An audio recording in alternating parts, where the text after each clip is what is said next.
Who do you love?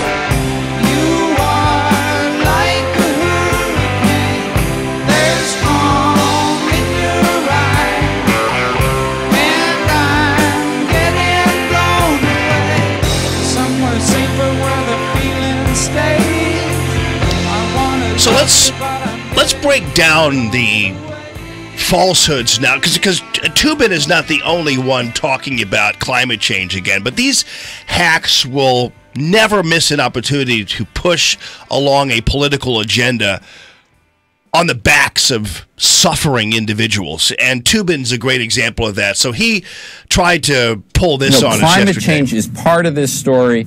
We focus on the heroism quite appropriately of the people who are trying to save lives, but why disasters like this occur and their intensity is also part of this. Well, you know, sure, people are suffering, and yeah, it's a problem, but. You don't have a but. But. A but. He's got a big butt. But. So it occurred to us to just maybe, check a little bit of history. And of course, as you know, this was revealed when we tried to look at the names of hurricanes, right? Remember last week, we're like, Harvey, that's an unusual name. What other names have we seen in history of the worst storms? Only to find out that when you look at the top 10 hurricanes that have been the most destructive in history, 5 of them came before 1940.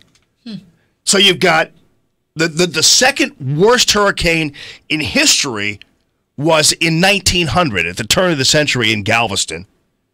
The third worst hurricane in American history was in 1926 in Miami. The sixth most damaging hurricane was in 1928 in Florida. The seventh most damaging hurricane was in 1935 in the Florida Keys. And the ninth most damaging hurricane was in 1928 in Connecticut, or 1938 in Connecticut.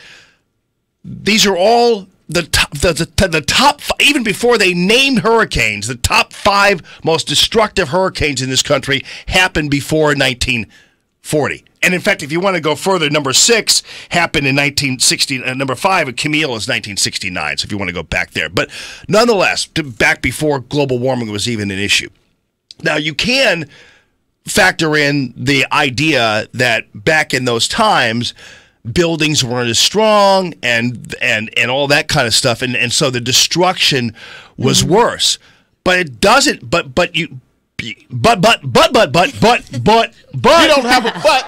He's got a butt. But you have to also acknowledge that these were the category of hurricanes. So whether or not there was something made of wood or brick that was destroyed doesn't take away the fact that these storms were strong. So you can say, well, yeah, but they're more destructive because it is. But that's not how we're rating the storms, really, by destruction necessarily. You rate them by the category that they are and the strength of the storms. And these storms that are unnamed were all hugely strong storms. So again, when the media is not just, picking on people and lead sitting and trying to exacerbate situations, criticize people and do whatever, they're then just absolutely just making stuff up to advance their agenda. Scotty, thanks for calling the show, buddy. How you doing? Pretty good. How you doing? Good, man. What's up? Let me do a disclaimer first. I'm not one of these loons that are on the far left. Yes. But the one thing that makes me shake my head sometimes is that people actually believe that we do not affect our environment by the things we do. I find a little funny because you can only cut down so many trees and pollute so many rivers and before you start affecting the environment. That is true. Now, I'm not saying that the hurricanes were caused by global warming, but the intensity of them could be from that. I mean, who the hell knows? Right. At this point in time, it's stupid as hell to be arguing over that. Well, here's what the problem is, though. what happens is I don't think there's any doubt, and I think scientists have not doubted at all that the climate changes. I mean, and sometimes it's cyclical, whatever.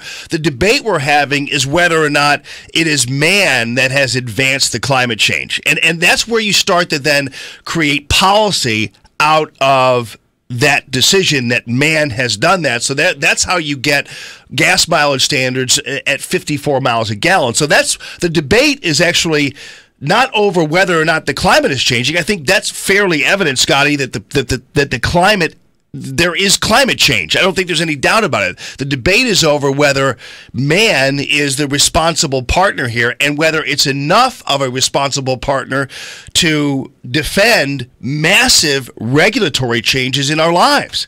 I mean, that's what we're talking about here. Now, all of us want to preserve the environment, save the environment, be good to the environment, be good to the air, be good to the water.